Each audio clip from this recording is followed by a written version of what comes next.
खबर करनाल तो है, जुड़ी हुई है एक दर्दनाक हादसे दे नाल, एक शख्स की मौत दे नाल। जी हां, करनाल दे विच दर्दनाक हादसा होया। खड़े ट्राले दे विच डबल डेकर टूरिस्ट बस टकराई है। हादसे दे विच ड्राइवर की मौके ते ही मौत हो गई, जबकि इन्नी जबरदस्त टक्कर सी कि शीशे तोड़ के फिर सवारियां नूं बाहर कढ़िया गया। कई सवारियां नूं भी गंभीर सट्टां लगियां ने।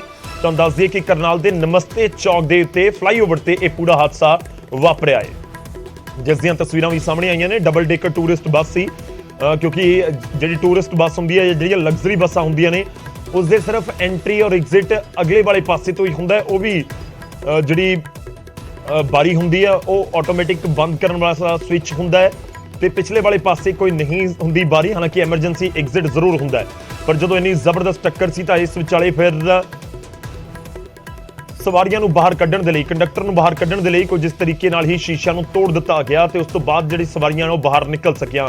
बहुत भयानक टक्कर है, बड़ी जबरदस्त टक्कर हुई है। एक ट्राला सड़क के उत्ते खड़ा सी नमस्ते चौक के फ्लाईओवर के उत्ते, और इस ट्राले के पिछे आके इस बस की टक्कर हो गई। हुण ट्राला क्यों खड़ा सी उत्थे? क्योंकि हाईवे के उत्ते इस तरीके नाल तुसीं कोई व्हीकल, कोई वाहन खड़ा नहीं कर सकते। हालांकि जेकर किसी की कोई गड्डी या व्हीकल खराब हो गया तो फिर उसका की हल है? आम तौर पर जो आप हाईवे के उत्ते जाने, कई बार इस तरह दिखता है कि कोई खास तौर पर कोई ट्रक है जो साइड के उत्ते खड़ा होया, कोई गड्डी साइड के उत्ते खड़ी हुई है। हालांकि उन्होंने दे वल्लों अपने ਜਿਹੜੇ इंडीकेटर्स होंगे ने, पार्किंग इंडीकेटर्स होंगे ने, उन्होंने ऑन कर दिता जाता है ताकि दूर तो कोई आ रही गड्डी या व्हीकल समझ सके कि यह गड्डी इत्थे पार्क है, इत्थे अगे नहीं जा रही है।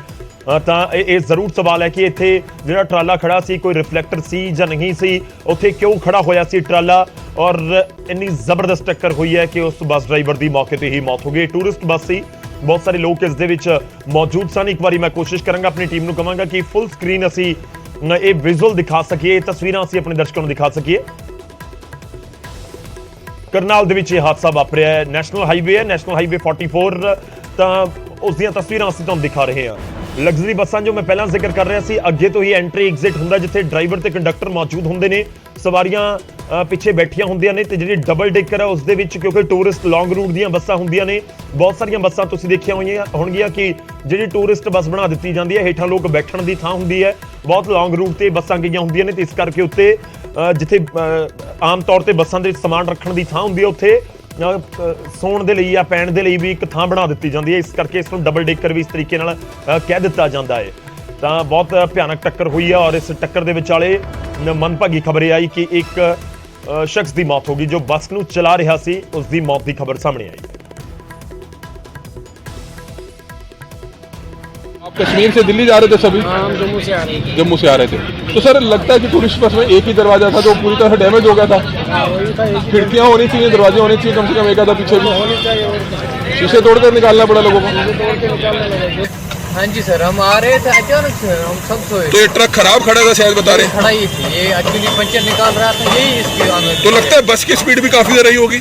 बस की स्पीड तो काफी थी, बारी में इस चीज और आपको लगता है टूरिस्ट बस है, जानलेवा है, पीछे दरवाजा नहीं है, कैसे निकले? जरूरी होना चाहिए, ऐसे तो बोर एक बेचारा वहाँ पे फंसा, उसको कोई बचा।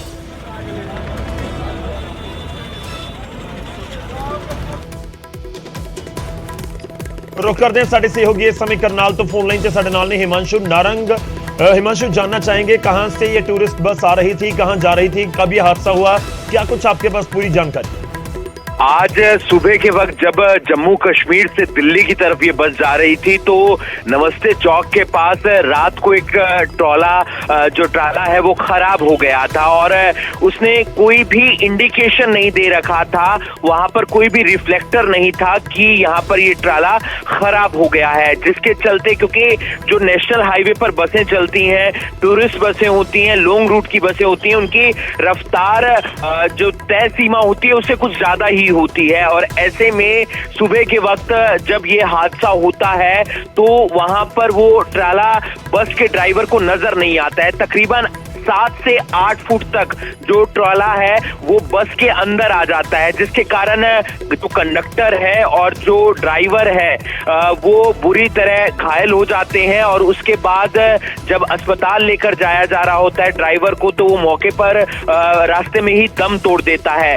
सबसे बड़ी बात सवारियों की आती है, क्योंकि स्लीपर बस थी, ऐसे में 50 से 60 सवारियां उस बस के अंदर थी और एक ही गेट था, और हादसा होने के कारण वो गेट पूरी तरह से क्षतिग्रस्त हो गया था, पिचक गया था, यानी कि उसमें से कोई और व्यक्ति बाहर नहीं निकल सकता था, जिसके कारण इमरजेंसी गेट के जरिए जो खिड़की थी उसे तोड़ा गया और फिर बाहर निकाला गया। क्योंकि जो ये टूरिस्ट बसें होती हैं उनमें महज एक गेट होता है और वो भी ऑटोमेटिक होता है, वो भी ड्राइवर जब बटन दबाता है तो ही गेट खुलता है, लेकिन गेट पूरी तरह से क्षतिग्रस्त हो गया था। 4 से 5 सवारियां ऐसी हैं जिन्हें अस्पताल में भर्ती करवाया गया, जो आगे की तरफ बैठी थी और जो स्लीपर जो उस दौरान सो भी रही थी, लेकिन बाकी सवारियों को दिल्ली की तरफ रवाना कर दिया गया है।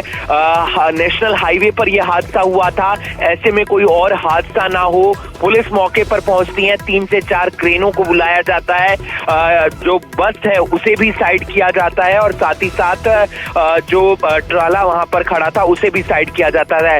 एक चीज जो बार बार ट्रैफिक पुलिस प्रशासन समझाने का प्रयास करता है कि अगर कोई भी ट्रक खराब हो जाता है, कैंटर खराब हो जाता है, तो वहां पर एक इंडिकेशन देने की जरूरत जरूर रहती है, रिफ्लेक्टर देने की जरूरत जरूर रहती है कि हमारा ट्राला खराब हो गया है, आप यहां से ना जाएं। लेकिन वहां पर इस तरीके की अगर कोई भी इंडिकेशन नहीं दी जाएगी तो ऐसे हादसे आगे भी होते रहेंगे और नेशनल हाईवे पर रोजाना इस तरीके के हादसे देखने को मिलते हैं। गौरव, ਸ਼ੁਕਰੀਆ, ਧੰਨਵਾਦ ਸਾਡੇ ਨਾਲ ਜੁੜਨ ਦੇ ਲਈ, ਇਸ ਪੂਰੀ ਗੱਲਬਾਤ ਦੇ ਲਈ। ਲਾਜ਼ਮੀ ਤੌਰ ਤੇ ਨੈਸ਼ਨਲ ਹਾਈਵੇ ਤੇ ਜੋ ਅਸੀਂ ਪਹਿਲਾਂ ਵੀ ਜ਼ਿਕਰ ਕਰ ਰਹੇ ਸੀ, ਇਸ ਤਰੀਕੇ ਦੇ ਹਾਦਸੇ ਵੇਖਣ ਨੂੰ ਮਿਲਦੇ ਨੇ ਔਰ ਕਾਬਿਲੇ ਗੌਰ ਇਹ ਵੀ ਹੈ ਕਿ ਠੰਡ ਦੀ ਅਜੇ ਸ਼ੁਰੂਆਤ ਹੈ। ਆਉਣ ਵਾਲੇ ਦਿਨਾਂ ਦੇ ਵਿੱਚ ਜਦੋਂ ਧੁੰਦ ਸੰਘਣੀ ਹੋਏਗੀ ਤਾਂ ਉਸ ਸਮੇਂ ਤਾਂ ਬਹੁਤ ਜ਼ਿਆਦਾ ਇਹਤਿਆਤ ਵਰਤਣੇ ਹੋਣਗੇ।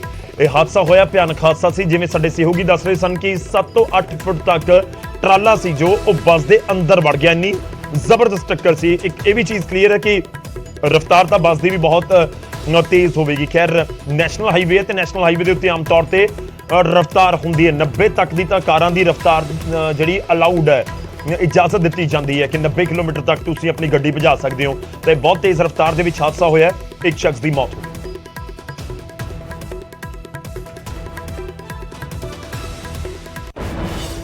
ਹੁਣ ਖਬਰ ਅੰਮ੍ਰਿਤਸਰ ਤੋਂ। ਰਫ਼ਤਾਰ ਦਾ ਕਹਿਰ ਉੱਥੇ ਵੀ ਵੇਖਣ ਨੂੰ ਮਿਲਿਆ। ਅੰਮ੍ਰਿਤਸਰ ਦੇ ਵਿੱਚ ਰਫ਼ਤਾਰ ਦਾ ਕਹਿਰ ਵੇਖਣ ਨੂੰ ਮਿਲਿਆ ਤੇ ਪਿੱਛੋਂ ਆ ਰਹੇ ਟਰੱਕ ਨੇ ਇੱਕ ਗੱਡੀ ਨੂੰ ਟੱਕਰ ਮਾਰ ਦਿੱਤੀ। ਇੱਕ ਸ਼ਖਸ ਦੀ ਮੌਤ ਹੋ ਗਈ ਹੈ, 3 ਜ਼ਖਮੀ ਹੋਏ ਨੇ। ਗੱਡੀ ਦੀ ਛੱਤ ਫਿਰ ਕੱਟ ਕੇ ਬਾਹਰ ਕੱਢਿਆ ਗਿਆ ਸ਼ਖਸ ਨੂੰ। ਔਰ ਇਹ ਵੀ ਤੁਹਾਨੂੰ ਦੱਸ ਦਈਏ ਕਿ ਜੋ ਜਾਣਕਾਰੀ ਮਿਲ ਰਹੀ ਹੈ ਕਿ ਜੋ ਗੱਡੀ ਚਲਾ ਰਹੇ ਸਨ ਨਸ਼ੇ ਦੇ ਵਿੱਚ ਧੁੱਤ ਦੱਸੇ ਜਾ ਰਹੇ ਸੀ। ਵੀਡੀਓ ਕਲਿੱਪ ਵੀ ਬਣਾਉਣ ਦੇ ਵਿੱਚ ਵਿਅਸਤ ਸੀ, ਜਿਸ ਦੀ ਵਜ੍ਹਾ ਦੇ ਨਾਲ ਇਹ ਹਾਦਸਾ ਹੋਇਆ ਹੈ ਜੋ ਕਿਹਾ ਜਾ ਰਿਹਾ ਹੈ। और अमृतसर तो भी मनभागी खबर सामने आई। करनाल तो असीं तुहानूं दस्सी है, दूजी अमृतसर तो यह सामने आई है और जिथे हादसा यह वापरिया है तो पिछों आ रहे ट्रक ने गड्डी नूं टक्कर मार दी है और एक शख्स की इस हादसे दे विच मौत हो गई।